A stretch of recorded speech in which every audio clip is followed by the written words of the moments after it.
Welcome to Positive Talk with Kevin McDonald. Hey, that's me. Hi, and welcome to Positive Talk. Our show features the best positive stories and people from around the globe as we endeavor to answer the universal question of why am I here and what is my purpose? Understanding that can change everything, and knowing your greatness is fundamental to living your best life. So join us right now as together we work to create the adventure of our lifetime.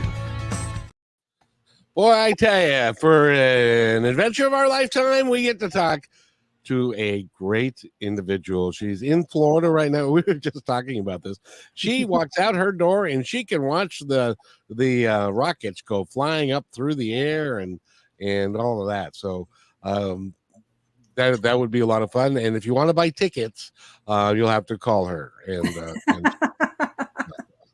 anyway, June Edwards is with us today. She's a psychic medium. She's an author. She's written several books. We're going to focus on a book that I think will have a lot of fun for us to talk about because I believe that we are an energetic being in a physical body, and that we have a soul.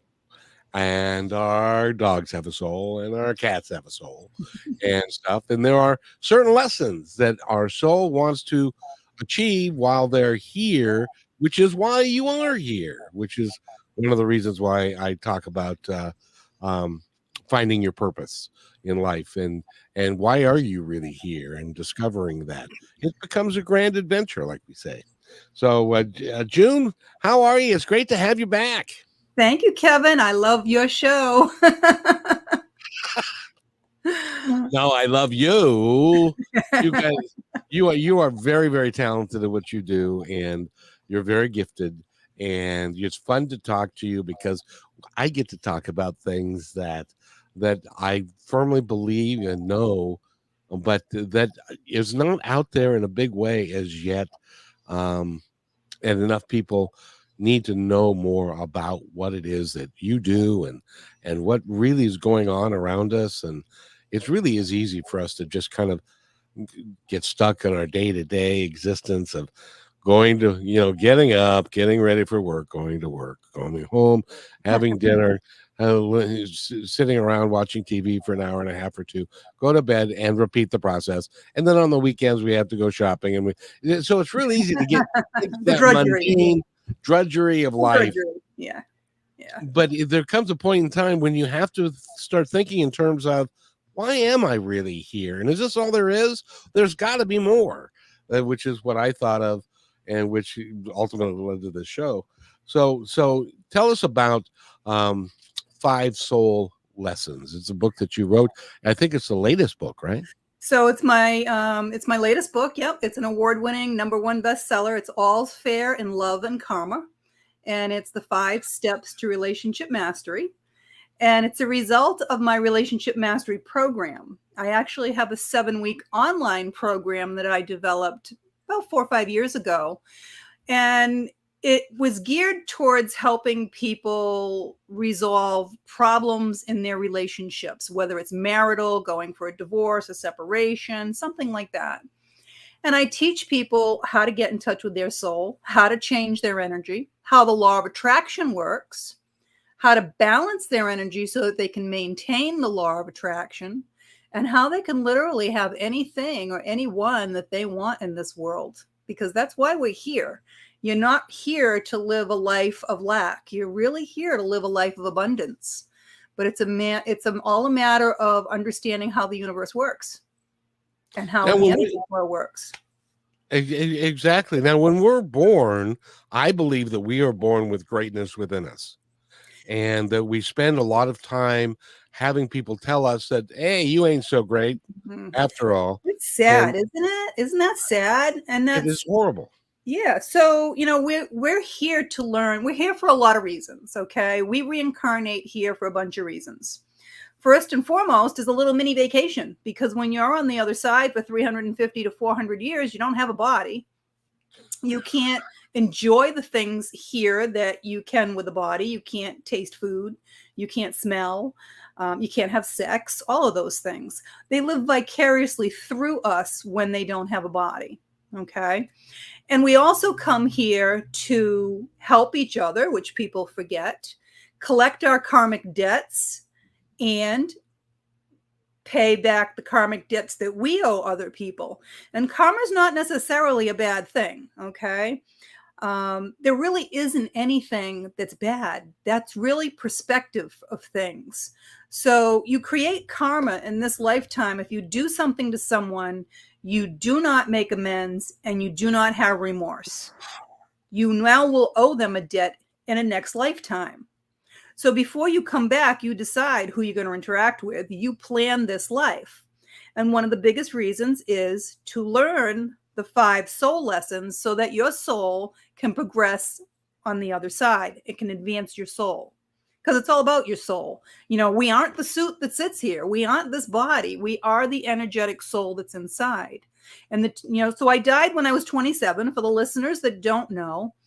And I came back here by choice. And the reason that I came back here was for my children at the time, or I would have stayed on the other side. It's absolutely incredible there.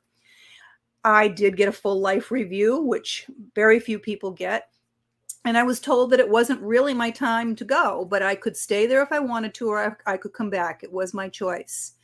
And if you think of quantum physics and the speed of light, it's almost 300 million miles a second. That's a really high vibration. It's beyond our comprehension. Yeah. So when your soul goes into the light at that speed, that's amazing.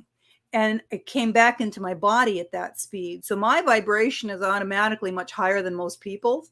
So that's what I attribute my ability to be able to connect so quickly to the other side and also be able to go back and forth to that 5th dimension at will. They've allowed me to do that, which is absolutely incredible.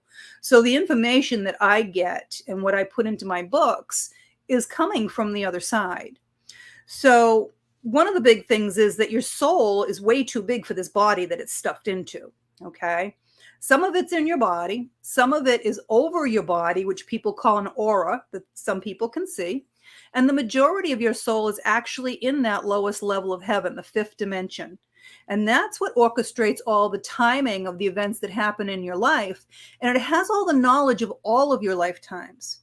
So when people meditate and get in touch with their soul and get out of their head, they're not just accessing the soul that's inside this body. They're accessing the majority of their soul that's in heaven and has all the knowledge of all their lifetimes. And while you're here in this body, playing this role in this 3D life, you have a brain in your head, right? But that's really just a computer. It's there to process the information that you have while you're here. Your brain also has a bigger job. Your brain's job is really to protect you. And how does it do that? It does it by creating fear. So most people make their decisions here based on fear. And when you do that, it's a 50-50 crapshoot. Sometimes it works out, sometimes it doesn't, but you're always questioning yourself. So when you get in touch with your soul and you make decisions from your soul, that's the knowing. That's just, I know I'm supposed to do this. That gut instinct. That is your soul.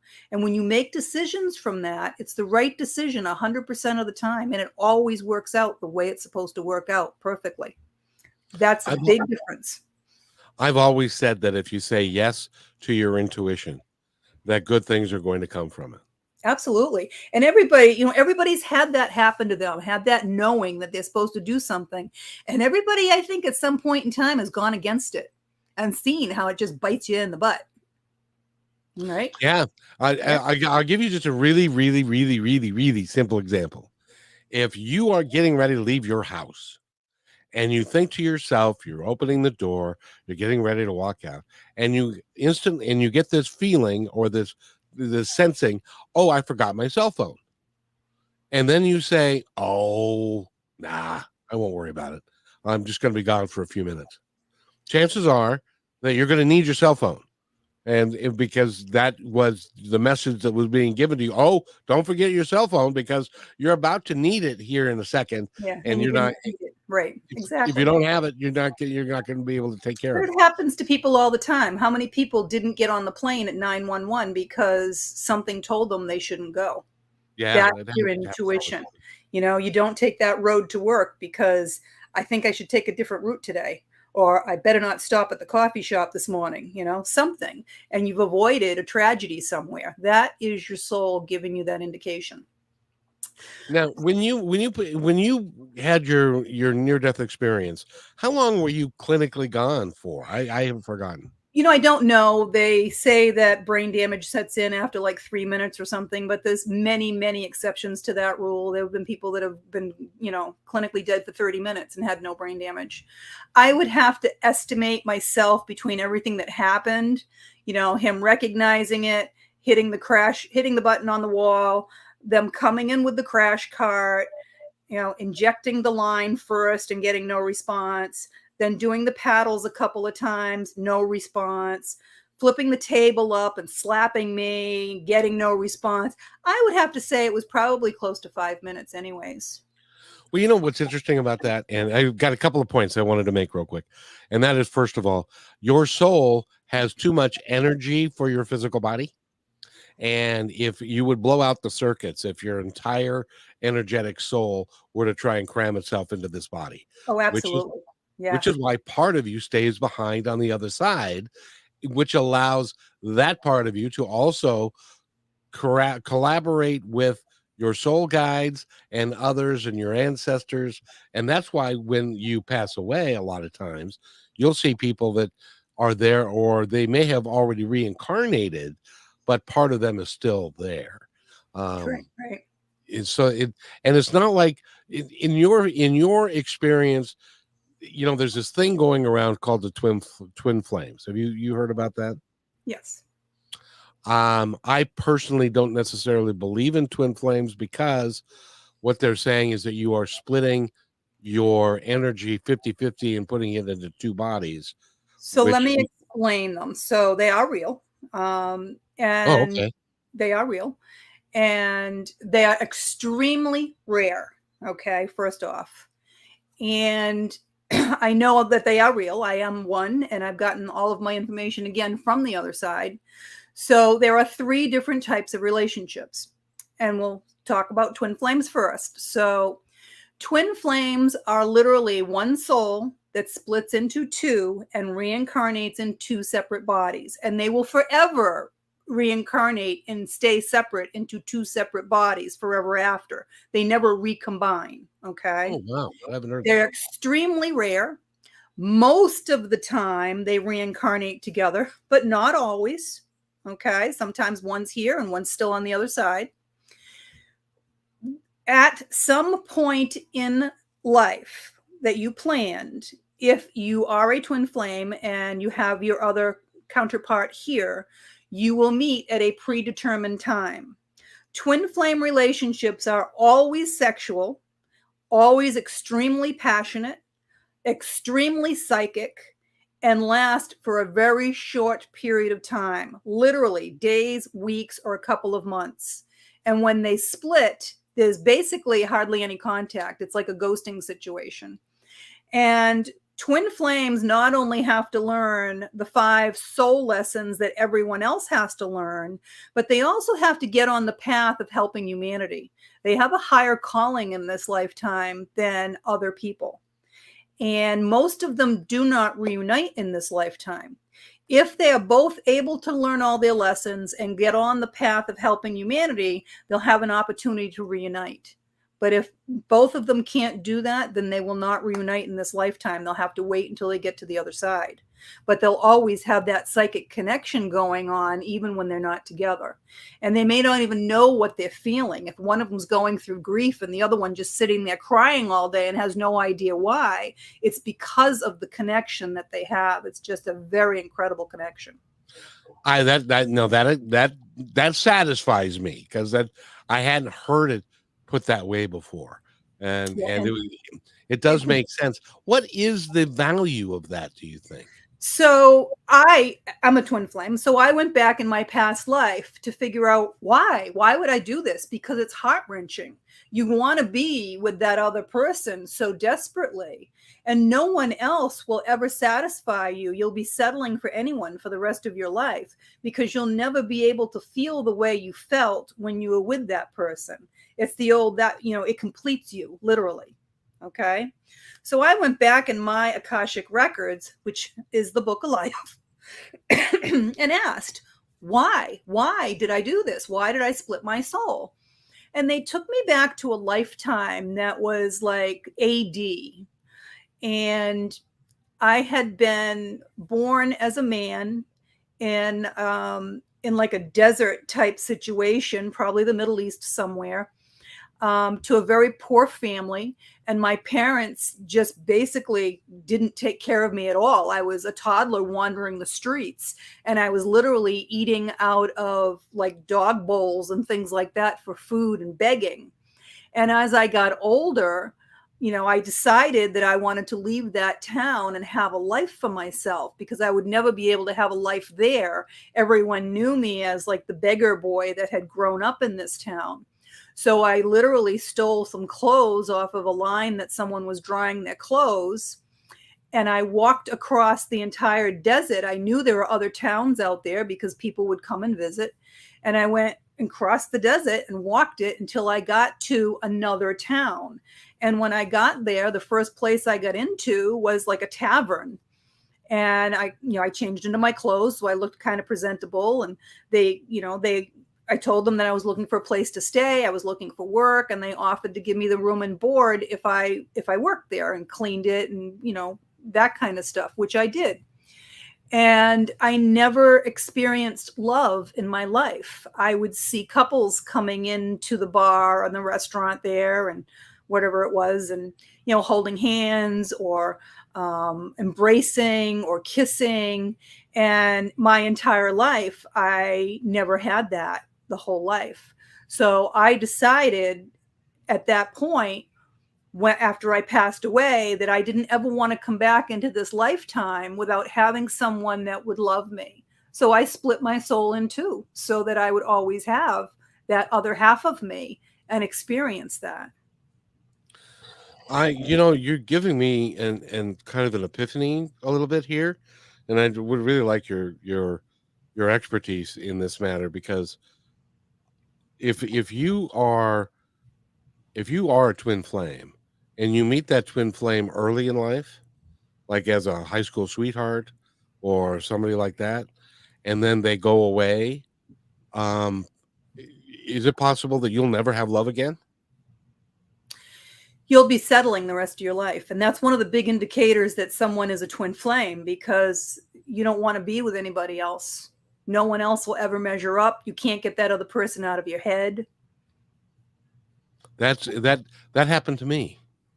My high school sweetheart, we were together like 20 months. But nobody has ever been able to measure up to that in my entire life, including the woman I was married to for 24 years. Which is why I'm not in a relationship now, because nothing ever equaled that. Does that make sense?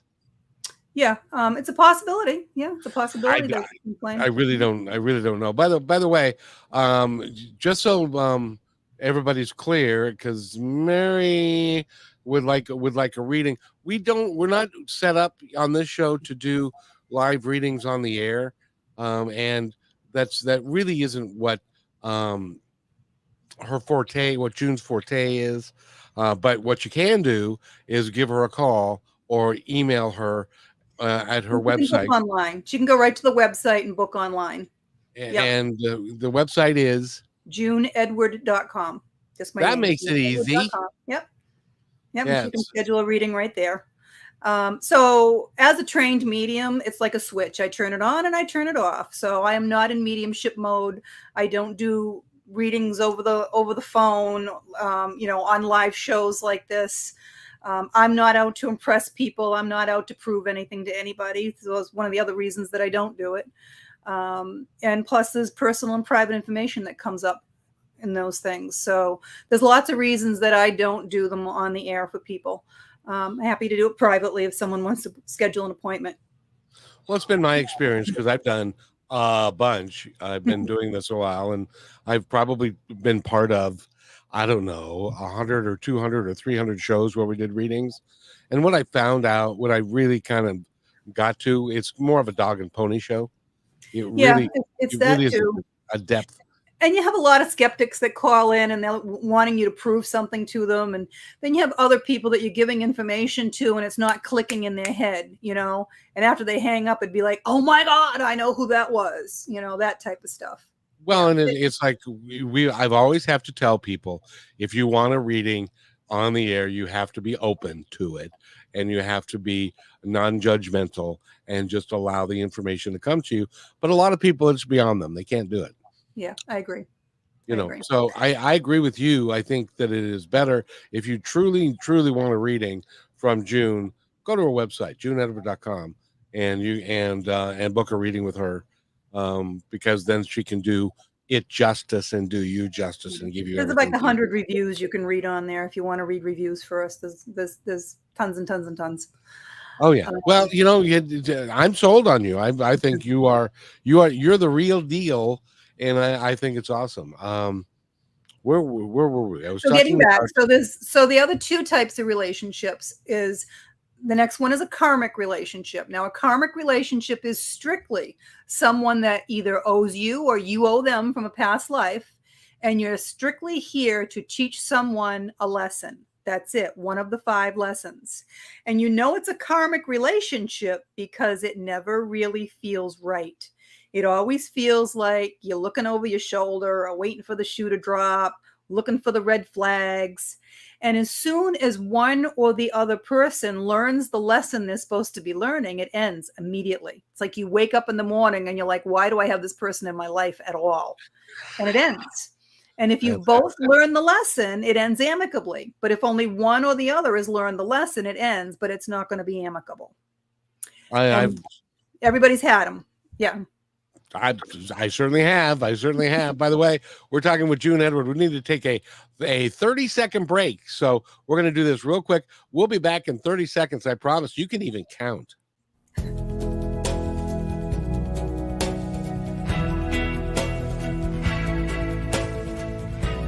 They have your eyes. They have your ears. They have your smile. Now all they need is a little more of your time. Make a difference in your child's life, because anyone can be a father. It takes time to be a dad.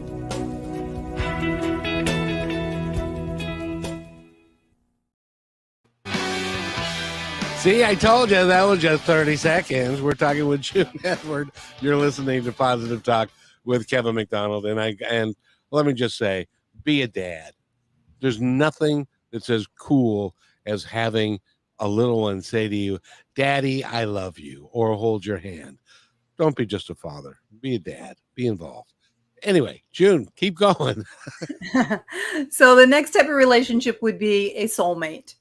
And this is what I think most people want to hold out for. Soulmate is also there to either teach you something or you to learn something, but it's also there to afford you some love and comfort along the way.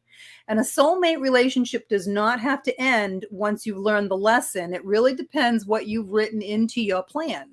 Some can last the entire lifetime.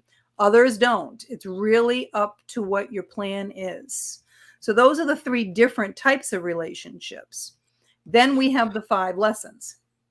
I have to ask you about those relationships, but again, because my parents were married for 52 or 3 years before my dad passed away, but they never had that close connection with one another. It was like they certainly weren't soulmates. They may have been karmics, and they never learned their lessons. That's very possible. Let me tell you something. The more stubborn you are, the longer it takes. Oh, boy. I was in a karmic relationship for almost 20 years before I learned my lesson. 20, it's a long time. But I had a lot of lessons to learn. And I learned almost all of them in that relationship, which I give credit to. So that can also mean that if you're married for 50 years and you're in a karmic relationship in this plane, and then you both pass away, you may end up in a karmic relationship on the next time because you didn't complete everything that you were supposed to do this time. Absolutely. So, and also, the universe wants you to think you have choice, right? But really, the only choice you have is to delay your lessons. So I'll give you an example. The universe offers you door 1, 2, and 3. You go through door 1, you get married, you have a couple of kids, you get divorced. You're in front of door 1, 2, and 3 again. Most people are creatures of habit. They're going to take door 1 again. They're going to go through it, get married, have a couple more kids. They're going to get divorced again. If they've learned the lesson, they're not taking door 1 anymore. They're going to take door 2 or door 3. And you still get married and have more children, but it's not going to end the way the other 2 did, because you learned the lesson you were supposed to be learning. Some people are stubborn. They just keep taking door 1 over and over and over. It's like a revolving door. They don't learn. I have a friend of mine that we went to high school together, and her and her boyfriend from high school collectively together have been married 7 times. Wow. And one's 4, one's 3. And she emailed me and said, "Hey, Rich got married again. This is number 4." And I said, "Why doesn't he just give it up and get a dog? It would make me a lot more sense to me."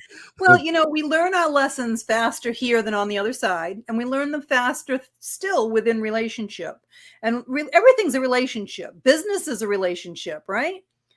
Family's relationship, friends are relationships. We're in relationship with everyone, and this is how we learn our lessons faster. So the first lesson that everyone has to learn, and it's a biggie for a lot of people, is self-worth. And self-worth is not value. Value is what other people place on you. Self-worth is the understanding that you are so amazing and you are so important that you are the only one in this entire universe. That's it. Even if you're a twin, you have different thoughts, different likes, and I've also learned different fingerprints.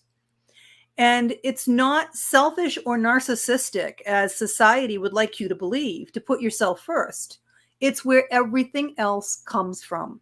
If you can't put yourself first, you're just not going to be here to take care of anybody else, are you?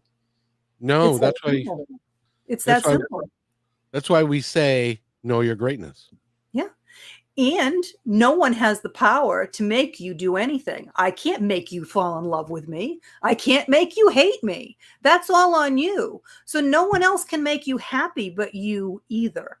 And when you're happy, you'll attract someone else that's just as happy, and your happiness will ping pong back and forth off each other. That's how that works. Why do you think it is that most people don't believe that they can make themselves happy, that they have to have another person or a dog or a cat, or they have to? Why is it that we are that way? Well, because a lot of people are stuck in the drama of this 3D existence. We're avatars. If anyone's seen the movie out there of Avatar, this is what it is. You go to sleep at night, your vibration rises, and you go from this 3D state into your 4D dream state. And if you're not connecting with the other side, they'll lower their vibration and come see you in your dream state, because it's the only way they can connect with you. So it's a visit, not a dream, because it seems real. You remember everything and you wake up right away. That's a visit. And so many people are they're mired down with living in the drama. They're going to watch soap operas. They got to create fights. They've got to, this is all drama. This is not reality. This is, you are living in, you're an actor in a play here. That's it. And when you understand that, then you can enjoy the experience a little bit more.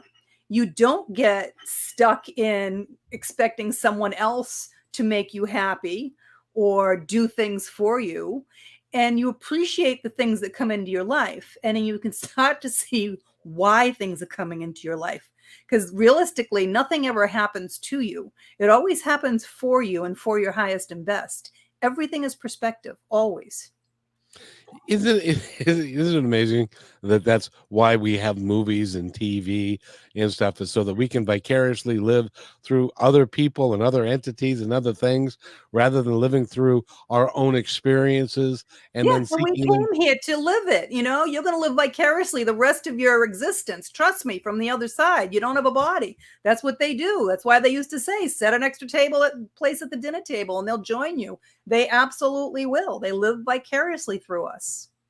Now that becomes an interesting point to me, because when we're on the other side, we don't have taste buds. Obviously, we can't taste and things, but we can remember what it tastes like. We can. And when you're sitting there enjoying that steak, and they're going, "Oh, I remember that fillet that I had."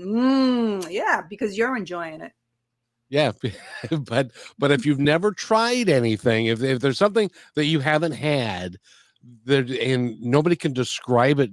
You can learn it intellectually, but you can't experience it, so you don't know what it tastes like. Exactly. Is that right? Yeah. So that's why having a broad range of experiences while you're here is beneficial to your soul. Exactly. Because the two things that you take with you when you leave this body behind is knowledge and your feelings. All of your feelings go with you. Can we talk about that when we come back? Sure. Because feelings are, that's one of those things that people wonder. When I die, what part of me goes? What part of me stays? Do I still feel? Do I still have feelings? Do I still remember? Do I still, have the emotions? And I would love to get your perspective on that when we come back. We need to take a short break. It's just a minute, 10 seconds. So just be quiet. We'll be right back. You're listening to Brushwood Media Network, the best in syndicated talk, news, and entertainment shows. As you go about your daily life, look closer. As you gather with family and friends who love and support you, look closer. There are youth right in your community who don't have the home, warmth, and healing you have. So look closer. Every year across America, a staggering 4.2 million youth are homeless or trafficked. And for 50 years, Covenant House has worked relentlessly to keep them safe and protected. Tonight, 2,000 young people will sleep safely in a Covenant House bed. And tomorrow, they will wake up surrounded by love. They get clean clothes, hot meals, medical care, and a safe place to sleep. 24 hours a day, 7 days a week. In sites across America to help them fulfill the great promise of their lives. So look closer at Covenant House. To help or get help, go to covenanthouse.org. And welcome back to Positive Talk with Kevin McDonald. And I got to tell you, it's really not fair that the show's only an hour, because I could sit here and talk to you for like days, maybe weeks, because there's so many questions I have. And one of those is feelings. And are we the same people when we cross over? Absolutely. Yeah, absolutely. If you're a jerk here, you're a jerk on the other side. You don't change. Absolutely. Yeah. And I brought a few through, I brought a guy through once that, it was actually a classmate that I went to high school with, and she lived in Florida. She went up to Massachusetts and she sought me out. She wanted to talk to her dad because she wanted closure. He was a bastard and he molested her as a child, and she wanted an apology. And he came through swearing and blaming her and blaming her mother. And, I actually had to tell him to leave because I was not going to put up with the verbal abuse from him from the other side. And she was like, well, it's fine. We talked about it and understood why it makes you who you are, every experience you go through. But, it's a long time on the other side for them to get help, and they have to want it. They really do. So he was angry still, and he was difficult, and he was going to stay there until, and he may be in isolation, or I've heard that's no, they don't do that. No. But so when you go to the other side, it was explained to me like a layer cake. You go to the level based on your belief system and how advanced your soul is. He was not a very advanced soul. So he's stuck with a bunch of people that are very similar to him. Ah, so that would be like the fifth level, the very lowest level. Well, no, they come down to that level. So the Akashic record room, where all the records are kept, is also in the fifth dimension, which is the lowest level. He's probably in like the sixth. Well, so does that mean I happen to believe that we're all one and that we all go to the same place and we all go home, and there really isn't a hell per se. There is. Oh, no, there's a hell. Oh, absolutely. So you have to remember, everything in the universe has to stay in balance. If there's a heaven, there's a hell. And in fact, a few years ago, before I moved, I was at the gym one day, And this gentleman came over to see me, and he says, "Hi, I'd like to introduce myself." I don't remember his name, to be honest. And he said, I understand that that you died." I said, "Yes, I did." He goes, "I did too." I said, "It was amazing, wasn't it?" He goes, "No." I'm like, "What do you mean, no?" He goes, "I went to hell." I'm like, "What?" I've never heard anybody ever tell me they went to hell and tell me about it, because I can't bring people from hell. I don't want to. And the only people I can't bring through are murderers that have taken someone else's life and have no remorse. They are absolutely in hell. Or if someone sold their soul to the devil, I can't bring them through. And I'm like, "Are you kidding me? You went to hell?" He goes, "No." He goes, "I was 45. He goes, "I had a massive heart attack and I died. And I went to hell. And they told me that I was not going to stay there. They just wanted to show it to me, because they wanted me to come back and tell people that it's real." And when he came back, he became a Roman Catholic priest. So now let me ask you, if there is a hell and there is a devil, is that a permanent thing, or is that something that you can uh, work your way out of? I don't know. I honestly don't know. I know God is a forgiving God, and if you have remorse even before you die, then He'll take you in. I have no idea if you can get yourself out of hell. I don't know. You I might don't need work with them. you might need to pass go and get $200. I don't know. Yeah, I have no idea. No idea. But you Well, do take with you, when you go to heaven, when you go to the other side, you take your knowledge and you take your feelings. Now, feelings are not emotions. Emotions are your expressions in this 3D body of your emotion, of your feelings. Okay. Your feelings are what you take with you. And so what's interesting, because pain is a feeling too, right? So what I want a lot of people to know is that, some people die and they think it's a horrific death, whether it's a car accident or in a fire, things like that. What I want people to know is that your soul jumps out of your body prior to that happening, right. so that you are not feeling that pain. They don't want your soul to feel that. And your soul that's on the other side knows what's coming and knows what's happening. And I have spoken to numerous people. They thought, my own brother was in a very serious car accident and almost killed when he was 16. And he remembers standing on the sidewalk. His soul was out of his body, watching the whole thing. He didn't go into the light. He didn't technically die, but his soul jumped out of his body. And I had a girlfriend that was hit by a deer, similar situation.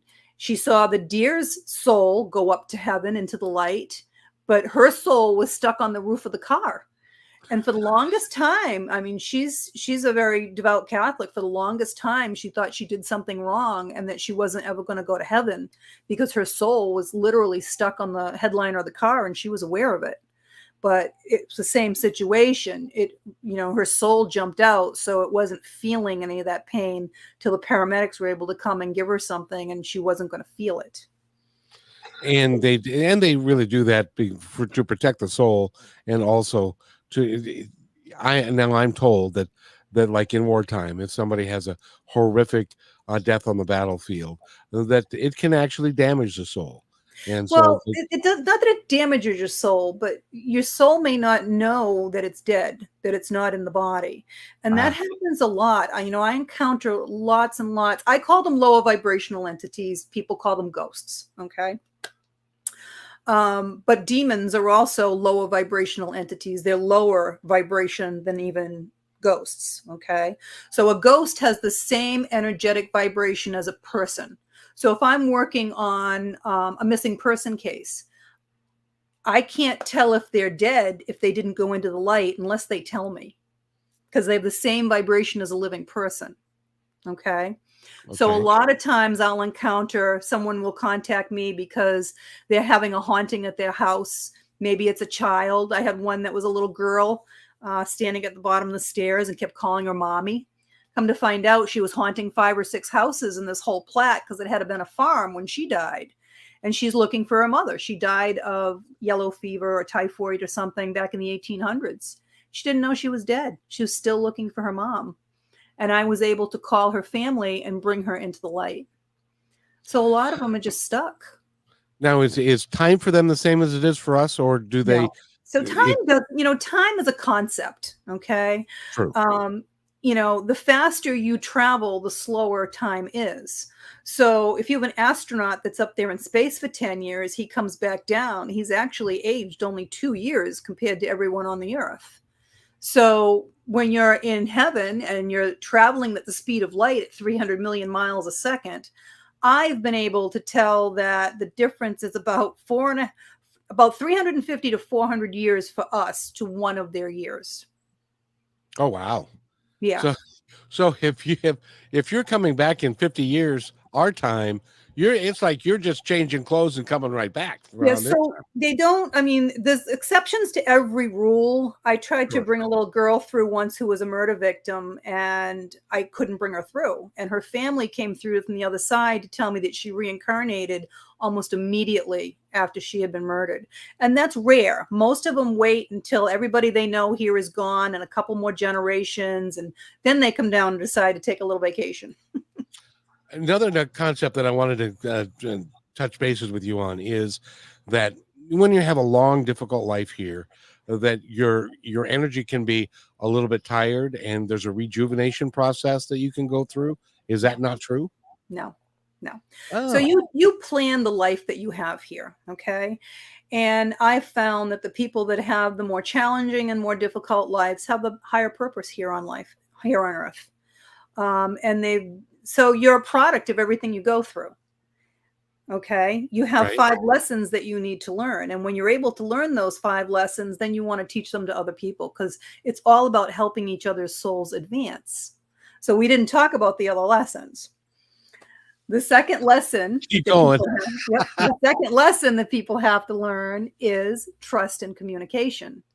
And you have to trust, first of all, that there is a higher power. And there is only one, and it does not matter what you want to call it. There are 1,764 recognized religions just in the United States. They are all right. They are all wrong. There is one when you get to the other side. Call it source energy, call it God, call it Allah. I don't care what you call it. There is one. That's it.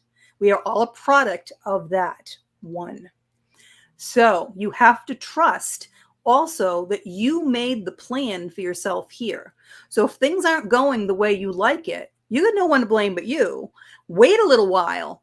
Hindsight is 20/20, right? Because you can see the breadcrumbs in your life, how one thing it took you to the next thing and the next thing and the next thing and the next thing, and brought you to where you are here today. And we're able to look back and say, oh, at the time it was devastating, but oh, thank God that happened and I moved on, right? Happened to me all the time. Yeah, you're always right where you're supposed to be. You cannot change the past. You can only delay your lessons, okay? What's supposed to happen will always happen, I guarantee. If something's supposed to happen in your life, it will happen. That's a given. And when you are stuck, let's say you're supposed to move and you're supposed to go to Seattle and you just know it, but you're delaying that lesson and you're not doing it. And you're not on your path because once you get to Seattle, you're supposed to meet the person you're going to marry and you're going to have these 6 kids. And, you're delaying your plan, right? The universe will give you a kick in the butt. Maybe they'll burn your house down. So you've got no choice but to get your butt out there. They will keep you on your path. So it's your choice. You can stay on your path the easy way, or you can stay on your path the hard way. But you have to stay on the plan that you made here for the most part. But so getting back to that lesson, yeah. Just real quick, I also tend to believe that when we ask for a resolution, or we ask for why, like for me, I asked, why am I really here? Which to my mind opened up the gate for them to say, oh, okay, you want to know? Well, here now we're going to take the time and we're going to kind of put you on your path, and we're going to help you and pat you on the butt and send you on your way. Exactly. I never thought I'd be doing this. I never thought I'd be doing this. I've had these abilities since a child, and I was scared to death of them. Okay. Yeah. Blocked them the best I could most of my life. I've been business my entire life. That's what I do. I love business. Okay. And the first time I meditated, it was like I kicked the door into the other side, and they're like, she's ready. And that's kind of how it works. And because they're not going to do anything that they're not going to force you into anything, but if you say yes to life and trust, then great things will happen to you. So you have to trust. You've got to trust that's a higher power. You have to trust that there's a plan, and you have to be able to communicate to the people in your life your wants and needs. We don't know by osmosis what you need and what your wants are. You have to be able to communicate that. And then sex. I mean, you're supposed to enjoy sex. That's why we're here. That's why we make babies, right? And you have to be able to trust and communicate outside the bedroom, or you're never going to be able to trust to communicate inside the bedroom. Okay? It's a big package deal. You're right. Exactly. It's just another form of communication. Then you have unconditional love. And that's really hard for people, unconditional love. You marry somebody, you have 4 kids, it's not working out. All you do is badmouth each other for the next 20 years. That's not unconditional love. They gave you beautiful children. They gave you some beautiful time. You know, people continually look at the negative instead of the positive for things. Unconditional love is saying, listen, it's not playing the martyr either and saying, oh, I got to stay with this person forever because it's unconditional love. That's where self-worth kicks back in, because these will keep reinforcing each of the other lesson. Unconditional love is saying, listen, we had a good run. It was fun for a while. It's not working out. We need to go our separate ways. I want the best for you. That's unconditional love. It's not turning around and bad-mouthing them the next opportunity that you get. It's truly wanting the best for you and the best for them. And it's unconditionally loving yourself as well. No matter what you look like, that's not who you are. You are the soul inside. Suppose you had a child that you loved dearly and they did something horrific, like murdering a neighbor in a fit of rage, and they go to prison for the rest of their life. You don't like what the child did, but hopefully you're still going to unconditionally love your child, right? Yes. And then I hear, oh, there's conditions there because you had children with them, or because, you know, there is your child. Well, let's turn it around. Let's say a drunk driver hit your child and killed your child and took your child from you. Well, first of all, it was part of their plan. They knew they weren't going to be here that long. Secondly, are you going to destroy your own soul by putting out hate and venom to the person that's their lesson that they have to learn, you know, this whole scenario? No, you need to be able to let it go and say, listen, I want the best for this person, because obviously they have family. Maybe they have children. Maybe they have their own life going on. You have to be able to say, listen, I want to put love out everywhere, not hate, no matter what happens in my life. It's a hard thing to do a lot of times, but you really have to. It's a challenge. By the way, we're talking with June Edward. And if you go to juneedward.com, you can find out all about her. And then we need to take another 30-second break. It's just 30 seconds, I promise, okay? We'll be right back. A lifetime of savings can disappear overnight. Millions of dollars are stolen every day from unsuspecting older adults by family members, caregivers, and trusted professionals. If you suspect financial exploitation, call the Elder Care Locator at 1-800-677-1116 or go online to the National Adult Protective Services Association to be connected with help in your area. And welcome back, everybody. We're having a great conversation with June Edwards. She's a psychic medium. She's also an author. She's written several books, and she's also a NDE survivor. And she is a wonderfully talented individual who gets to watch rocket ships blast off from Cape Canaveral from her backyard. It's kind of cool. And it's great to have you here. But I wanted to talk to you also. We were talking about the last thing that we were talking about is self-love. Unconditional love. Unconditional love and taking care of yourself. Where does grief come into that? And the people on the other side who have passed on, who love us, they really don't want us to necessarily grieve for them, do they? So that's a feeling that you're having, okay? And it's how you express it that makes the difference. So if you're stuck in grief for someone on the other side, they're going to be stuck with you. Because remember, they live vicariously through us. So I had a woman come see me whose son died of a drug overdose accidentally because there is no, because it's not professionally made, there's no consistency. And I guess out of like 100, there's always one that's going to be lethal.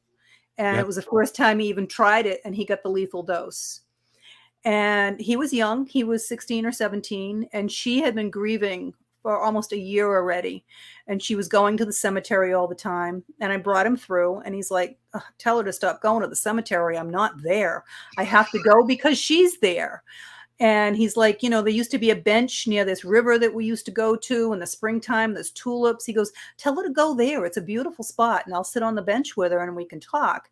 But she has to stop. She's got to break up my room. She's got to, give my things away to people that would really enjoy it and love it and get some use out of it. She can't keep living in grief, because every time you're sitting there crying and in grief, they're doing the same thing sitting next to you. And it's delaying them having any fun on the other side. I mean, think about it. Without the body, you can go anywhere you want. There's lots of people that wanted to travel when they were here and they can't do it. So they're traveling on the other side, or they're shopping in very high-end places. Not really shopping, but they're vicariously shopping. They're looking at the items. They're having fun. They can project themselves out on any way they want. My mom was 93 when she died. She comes through to me at about the age of 19 on roller skates because she was a messenger girl in Chicago when she was 19. They can come through any way they want, but you're delaying them having any enjoyment on the other side, and they're just stuck in the grief when you're stuck in the grief. So you can be, I know a young lady that lost her mom and dad 20 years ago and is still talks about them daily and is still immersed in grief. So they're kind of stuck on the other side, being stuck with her. Yeah. I mean, it's fine to talk about them. They want to be remembered. They want to be talked about. They don't ever want to be forgotten. But if you're doing it and you're crying and you can't let them go and you're so sad, that's terrible. That's terrible for them. Yeah. So how would you recommend somebody, rather than grieve, how would you recommend somebody handle when somebody dies? Learn how to meditate, get in touch with your soul, and then you can talk with them. You can have conversations with them. You can hear them. Some of my clients have worked out situations with lights. So, they'll talk to them and they'll do yes and no answers and touch the light and make it blink once for yes and twice for no. I even have one whose girlfriend does his cell phone. It's just incredible. She leaves them the most beautiful messages on the cell phone. And I thought it was nuts. I'm like, this is BS. Somebody's sending you something somewhere. Somehow this is coming from somebody. And I'm like, it's terrible that they're doing this to you because it's pulling at your heartstrings so hard. And I went through his whole phone and there's no way. It just comes up randomly with links to the most beautiful stuff you've ever seen. Just pops up on his phone. He won't get rid of the phone. It's been 5 years. He won't get rid of the phone because she's learned how to work his phone. It's electricity. Their electricity. Yeah. It's all energy. Everything is energy. Yeah. And it is, which brings us to our next lesson. Yes, money ma'am. And balance. Money and balance. People wonder why they can't keep money in their hands, right? So money is energy. This is why it's called currency. And people have to understand that everything in the universe has to be in balance. This is why if there's a heaven, there is a hell. There's good and there's evil. There is night and day. There is left and right. There's up and down. There's scales of justice, because everything has to be in balance. And right now, the world is way out of balance. And that's what's happening now. And it's a good and evil battle, which God always wins. Good always wins. So have faith. But it has to be an even exchange of energy for everything. You don't walk into a grocery store and plop down $1 million to buy a gallon of milk. Not yet, anyways. Soon. So there has to be an even exchange of energy, or there's no value. When I first started my relationship mastery program, I actually gave it to a couple of veterans at no charge because, they were pulling at my heartstrings. They didn't have any money. They were going through divorces. Do you know neither of them did the program? It had no value to them because there was no energy exchange. Right. Yeah. There has to be an equal energy exchange. And in this 3D life, money is what we use to show whether or not your life is in balance. So if you are working 80 hours a week and saving all your money, then the rest of your life is out of balance. You have no time for your friends, your family, your hobbies. And then if you're just saving your money, self-worth kicks back in. You don't have enough self-worth to spend the fruits of your labor on yourself. So again, it's reinforcing the other lessons. I don't know what you're talking about. I got a pair of shoes. I don't need another pair of shoes.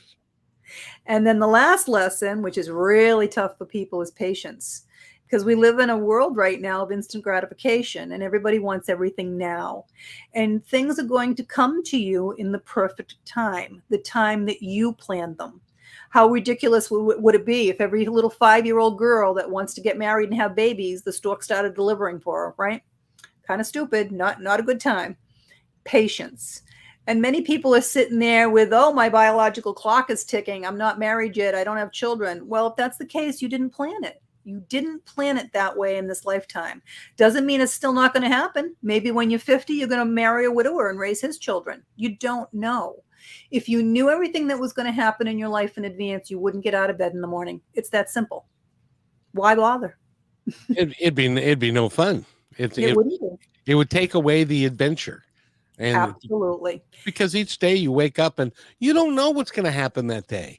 And it can be some of the most marvelous things. You can meet somebody you haven't seen in 20 years. You can find out something that you didn't know existed. There's so much that you can learn and enjoy in this existence. There is, absolutely. And so many people miss the small details. They really do. Imagine if you were blind and you couldn't see anymore. You wouldn't see. I mean, colors don't exist. That's another thing that I love. Colors don't exist. We see colors because of the shape of our eye. Just like an animal. Dogs don't see colors because of the shape of their eye. Colors don't exist. It's just like if a tree fell in the woods, would it make a sound? That's the age-old question. If nobody's there to hear it makes a vibration. The only reason there's a sound is if there's something capturing the sound, like a recording device or your ear to hear it, it makes a vibration. Indeed. By the way, this hour has gone by so fast again. We're talking with June Edward. Go to juneedward.com. We have like a minute. So I would love for you to tell our audience anything that's on your heart to tell them from your experience, from the other side, somewhere. So something I'm going to challenge everybody to try to do just to make their life a little bit calmer sometimes. Try and not ask questions of people. Even when you're coming home and you're asking your wife or your husband, so how was your day? Sometimes that triggers people. So try and change things into a statement instead and ask, just say, gee, I hope you had a nice day. It makes them stop for a second and think, oh, did I have a nice day? Oh, he wants to know. He's interested. All these things go through your head and there's less arguments. That's really profound right there. Although, you see, I'm a talk show host and that's all I do all day is ask questions. It's my job. But at the same time, it is nice to be able to affirm positives with folks and say, and by the way, we just had Valentine's Day. Next time you come in contact with your wife and you're walking in the door, just say, I love you. You're a beautiful person today. And see what that'll get you. That'll get you more than just about anything I can think of. June Edward is give him a hug with body contact. Exactly. June Edward has been our guest. Go to juneedward.com. Find out all about her. I really thank you for being here. You're going to have to come back. We got to do this again. My pleasure. I love coming on your show. It's always exciting. Indeed. We never know where it's going to go. And so wait right there. Hey, thanks for listening to this episode of Positive Talk with Kevin McDonald. We are a production of kmmedia.pro, a full-service media company. Whether it is audio, video, shorts, or longer pieces, we're able to take each project from beginning to final product within your time frame and on budget. Visit kmmedia.pro for more details about us and to get started on your project. We also would like to thank the Brushwood Media Network for all their support. Go to brushwoodmedianetwork.com to find out more about them and the quality shows featured on the network. Until then, we'll see you next time. My name again is Kevin McDonald, and please remember, be kind to one another because each other's all we've got.